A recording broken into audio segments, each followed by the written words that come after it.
introduced. And then when Jesus brought it to the attention, they were a little bit embarrassed because, that isn't really something you really want to let Jesus hear, because they were arguing and they were embarrassed and kind of shameful of it. But I want you to know that Jesus didn't rebuke them for wanting to be great, but rather what he was wanting them to simply understand is to give them what today I want to give you is an unexpected formula. Literally, when they were arguing, Jesus came to them, and it wasn't that he was going to rebuke them just like they thought about who they were who the greatest was. Jesus, God isn't going to rebuke you for wanting to be great. But what he really wanted to do is give us a formula today that's going to help us build our house as we should build it in our time today. That secret formula, or that unexpected formula, is servanthood. Servant. Being a servant.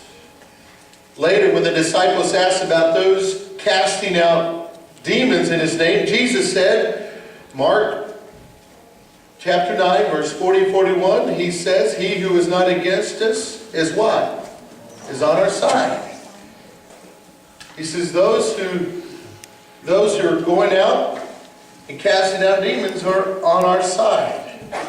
A short time later, his disciples angered him again when they became more concerned with the crowd control than the humility and the service that they needed to do. In fact, instead of serving, they were trying to control the crowd. And Jesus had something to say with that. Over and over again in this chapter, what you find is that the disciples were missing the simple concept and the point in our life. Just like you and I do. You and I sometimes go through life with missing the opportunities that God has set before us. And that opportunity that he gives us is so that you and I would be a servant to mankind.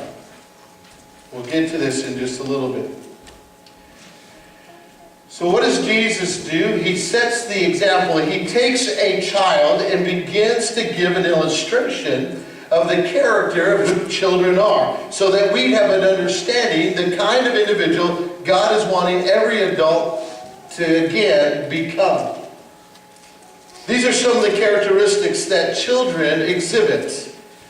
They exhibit humility, right? Isn't that what children do? They exhibit humility. They exhibit honesty and innocence. They exhibit trust and dependence upon the adult.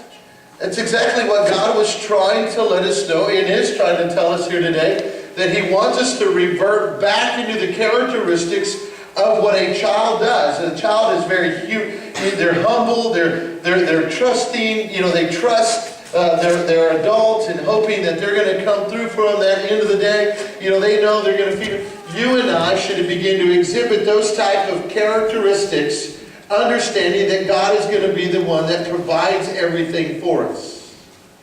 When we learn that concept, that God is our creator, and I am a servant unto him who created me, and I understand his desire, because his son Jesus came to fulfill his desire here on the earth. Jesus, the Bible says, did not come to be served, but to what? To serve. So you and I need to begin to exhibit humility, innocence. We need to exhibit honesty and trust and dependence upon God. But there are 4 leadership Christian servanthood lessons that I want to share with you today. In Mark chapter 9, and Mark chapter 10. We read these scriptures. Are you ready? Come on, if you're ready, say an amen.